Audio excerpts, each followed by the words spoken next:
Wait, that's not the big thing. The last time anyone saw readings like this was right before the last emergence event. Before G-Day. Episode 4 just changed everything that we know about the Monsterverse forever. Roll the intro. Episode 4 starts in Utah 2015 with a new character listening to I Like Big Butts while chilling next to her Airstream. She goes inside and we see that she has a very impressive computer setup, and when she looks at the screen, she starts to freak out. Hi, it's Barnes. I'm getting a really weird reading out here, and Barnes. In Alaska, we see the gang still fighting the Frostvark. Sadly, our cool Korean pilot didn't make it, and we see Kintaro use some ingenuity and distract the Frostvark.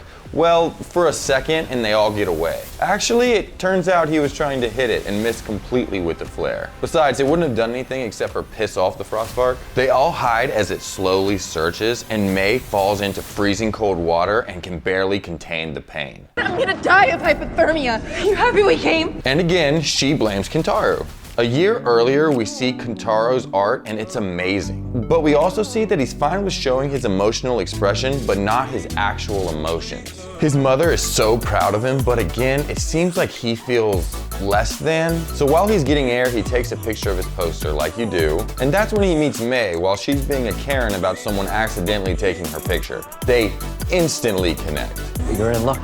Japan has some very expensive whiskey. In Alaska, May is in a bad situation, and it feels like Shaw is already counting her out. In 2014, he takes May to a speakeasy where Kintaro did the lighting. He's completely skipping his first exhibition. Kintaro making moody decisions? Oh no, go figure. You should probably go, the rich pricks are waiting. Instead, he takes her to his studio. Probably a pretty private place for him, and they finally kiss. I know they just met, but it's been coming for a while. In Alaska, nobody believes that Kintaro saw a building from the plane.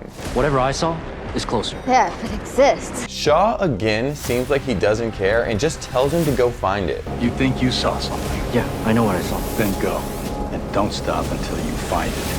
And then get help. We'll do the same. He doesn't need him, so that just makes it easier. The dude was just a pain in his ass anyways. Barnes, the Monarch agent by the Airstream, says that her readings are the same as G-Day. So this is getting real. Kintaro is starting to hallucinate and May can't walk anymore. She's getting delirious and outwardly says to Shaw, You want something? She's getting delirious. maybe that's why he doesn't care if the group dies off. He might just need something that they have or might have. Kintaro passes out in the snow, and that's when Kate's group finds out that they're back at their dad's tent. It turns out that Titans can mess with their surroundings and maybe even with our minds. Titans have odd effects on their surroundings and how we experience them. The cloud we flew through, this place, is stranger than you think. It's stranger than anybody knows. That might be why they can stay hidden for so long. It adds a whole new layer on why Titans are really only legends to us. Even if you did live to tell the public about your Frostvark sighting, we just say that you must have been delirious from exposure. Also, if each Titan is fairly different, that means that most sightings wouldn't match anything that we've seen before. However, we know that there were multiple Kongs. Kong had parents, and this throne room wasn't built by only 2 Kongs. But hey, it might have been built by the Scar King. We all just assume that this was the King Kong throne, but this dude looks pretty comfortable. But back to the episode. If you like and subscribe, a fake dollar will go to the Frostvark Preservation Fund. Don't kill Frostvarks. Okay, let's get back to the video. In 2014, we find out that that kiss turned into a lot more, and Kintaro still hasn't gone to his exhibition.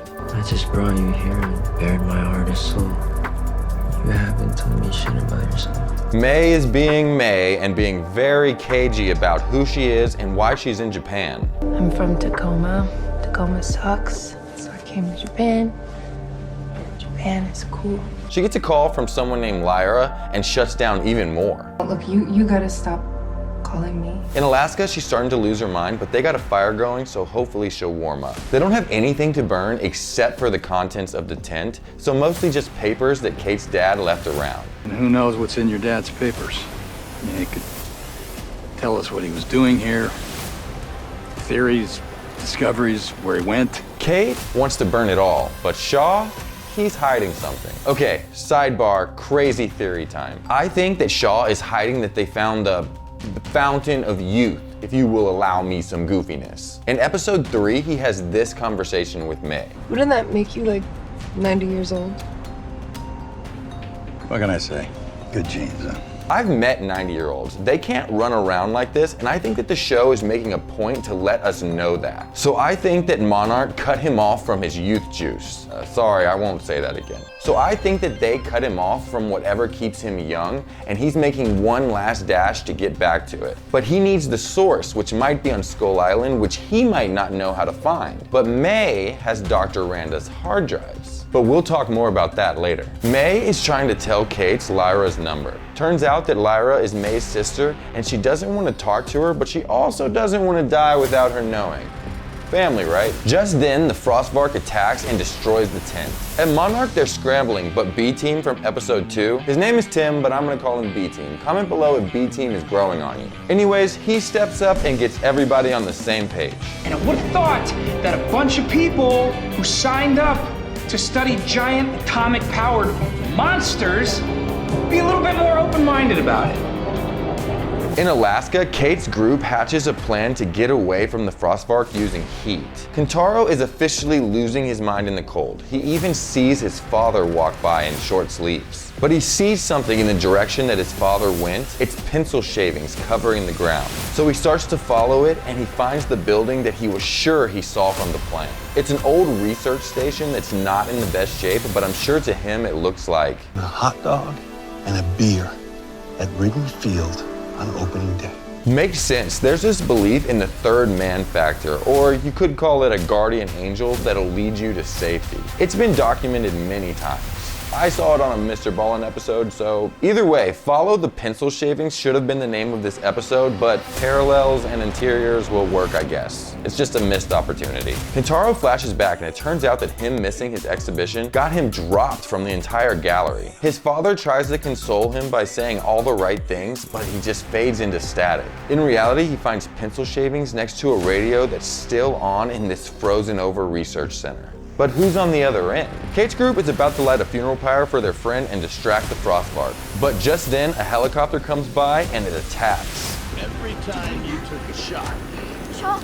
all you really... Shaw is sent flying while it sets its attention on May, who is barely able to run. It starts to do the freezy thing on May's bag, so Shaw lights up the aviation fuel and... Dinner time, you son of a bitch!